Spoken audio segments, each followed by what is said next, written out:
So moving on to the exceptions of privity of contract. So what can be the exceptions to the privity of contract means when can a third party, the party who is not the, so for example, apart from the promisor and promisee, when a third party can sue, when third party's rights can, he can enforce his rights in the contract of two different persons.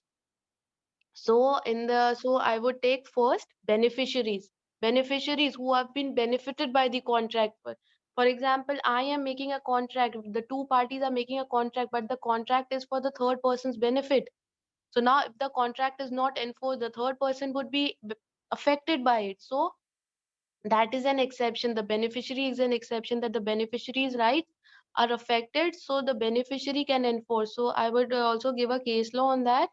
Let's Bhujendra Nath versus Sumayui Basu. It is a Calcutta High Court judgment, and in this, the court held that a stranger to a contract for whose benefit the contract was made, he is benefited and he is entitled to enforce the agreement to his benefit. So now, hereby, if I interpret the judgment better, so here the court says he is entitled to enforce the agreement to his benefit.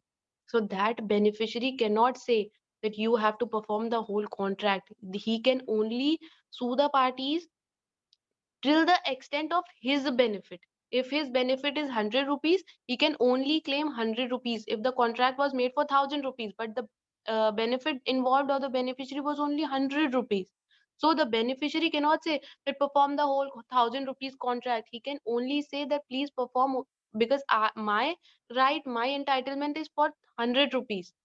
So entitled to enforce the agreement to his benefit, that particular beneficiary's benefit, that particular 100 rupees benefit, that can only be claimed by him and that can only be asked by him to be performed. So now beneficiary being the third party, he was not the party to the contract, but he can enforce the contract to his own benefit. He can say that my interests are being affected by non-performance of this contract. So I want my entitlement, my rights should be taken care of by the court, and I should be given the relief up to my interest. Moving further, in the case of Pandurang versus Vishwanath, it was held that the person beneficially entitled under the contract can sue even though not a party to a contract itself. As it is a very uh, it is explained in a very layman language, and I would read it further that it was held that the person beneficially entitled under the contract can sue even though not a party to a contract itself. So hereby the party not being the party who is not the party to the contract, not the promisor and the promisee, but the other person who is benefited by the contract can and get the contract enforced. So in beneficiaries, we have two judgments prevailing and the two exceptions to the privity of contract, because privity of contract means two parties, they can only sue, they can create the rights and obligations. But as moving ahead till now date, on the basis of natural justice and equity, our courts have settled down the principle and they have said that the beneficiaries can get the contract enforced till their entitlement or their claim. I would move on to the next rule, exception, marriage settlement, partition, or other family arrangements. So now, if you also see that the exceptions that I'm stating, the two parties themselves are involved, no public policy is involved, no public, no, not nothing at public at large is being done here. The contract between the two parties, marriage settlement is between the two parties, partition is within a family, a particular family. So here in this exception, so where a contract is for a marriage settlement, partition, or other family arrangement, and a provision is made regarding the benefit of third person, even though such person not a party to a contract, but still the person can get the contract enforced in the capacity of the beneficiary. So for example, there's a family partition being going on and the person says, okay, this is my share, but give this share to my daughter. So now if that share is not given to that person, so our daughter's claim or entitlement is affected, her interest is affected. So though she was not a party to the contract, she was benefited by that contract, that partition. So she can get the contract enforced. So in a contract, I would say that the parties have to be specific. The every specific details that are being created in the contract have to be specified. Nothing out of the contract can be cannot be get enforced. So you make a contract very wisely, stating each and everything, that I want to do this, I want you to do that, and for what. If you want to create a beneficiary, then you have to state that particularly. You have, because the parties are bound by the contract when they create the contract. So first was beneficiaries, next was marriage settlement, partition or other family arrangements. Third, acknowledgement or estoppel. So I would say, I would explain the concept of estoppel. So whereby when a person says to like, I will take an example. I say that I want a marriage hall, as I have my wedding arranged on in June 21st. I have my wedding. So now the banquet hall people, so I made all the arrangements. I got the invitation cards printed. Mentioned the uh, address also. So now if the banquet hall people says no, we cannot get the contract enforced because we have given it to someone else. So no, they cannot do that because they are bound by the principle of estoppel. I have shifted my capacity according to their promise made to me. So that is the concept of estoppel. So, if under the terms of a contract, a party is required to make payment to a third person and the liability is acknowledged, I acknowledge my liability. The third person may sue to enforce the contract. So, if they're a party to the contract and I say A and B, I have to give 500 rupees to B, but B says no, give it to C. I say to C, I call up C and I say, C, I will give you 500 rupees. But now I do not give. So C can get the contract enforced because I acknowledged my liability. I said to C that I will pay you 500 rupees. But now if I do not, then I am bound by my representation. So acknowledgement or estoppel. So first was beneficiary, next was a marriage settlement, third was acknowledgement or estoppel. So here, but in these three cases, the parties who are not, so the party who is a third party and not the party to a contract can get the contract enforced. So moving further, the next exception, that is tort of negligence. Tort of negligence, tort is a civil wrong. So, as I also mentioned earlier, we have private laws, we have public laws. In private law, we have contract law, public law, family law. Sorry, not the public law, contract law, tort law.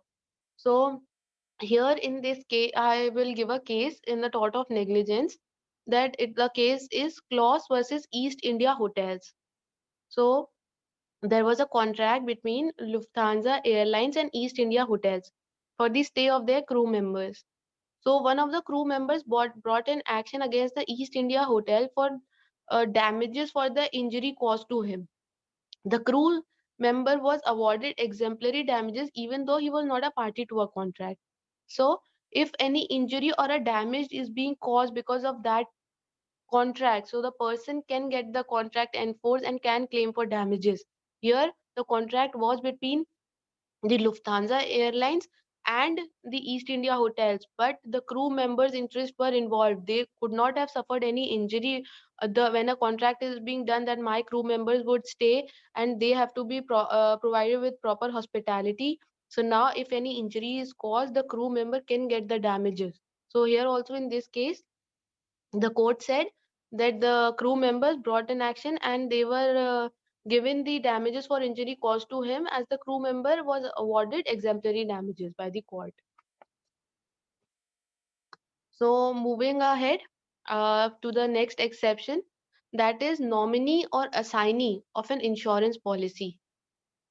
So, a contract of insurance is entered between the insured and the insurance company. The nominee or the assignee is not a party to this contract of insurance, but still he can get it enforced. Who is a nominee? A person who is elected by the insured person.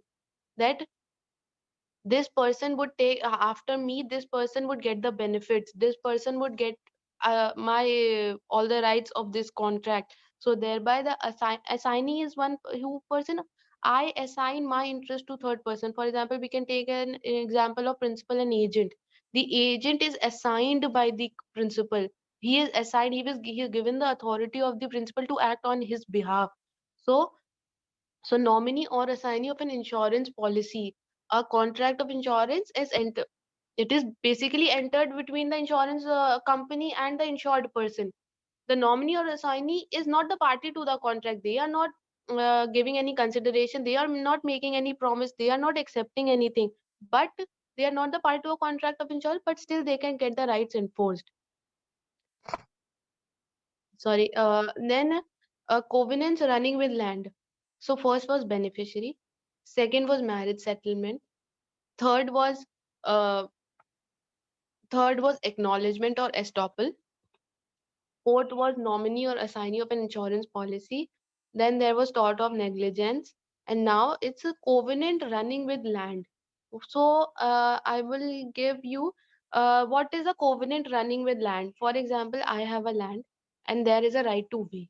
There is a way that the villagers are being using it for past 20 years, and continuously without any hindrance they are being using it. So now that is a covenant running with land. So now if I sell it to someone else, I sell my land to someone else, so the easementary right attached with that land goes along. So that is a covenant running with land. So in this case of Talc versus M- Mohe, it was held that a purchaser of land who has the notice, from the owner of the land. So, for example, I am a landowner and I give my land to someone else, but I have to give the notice to the person to whom I'm selling the land. I have to tell the person that, see, I have this land, but the villagers are being using it for past 20 years, and the easementary right has been created on my land. So the person must have the notice of it. So the person who takes my land with the notice is bound by certain duties created by an agreement or covenant running with land, and shall be bound by those even if he was a stranger to the contract. So now there was a easementary right created, but that third person wasn't the party to it. He did not know that there is an easementary right that has been created, and the land is a land which has an easementary right on it. So now, if later on I sold my land, but later on the third person makes a boundary and he does not allow the other persons to move from that way, so the villagers can obviously get the contract enforced and say that no, you had the notice that the easementary right has been created on this land and we can still use it. So thereby, when certain rights has been duties has been created by an agreement or covenant running with land, the third person shall be bound by those even if he was a stranger to the contract. So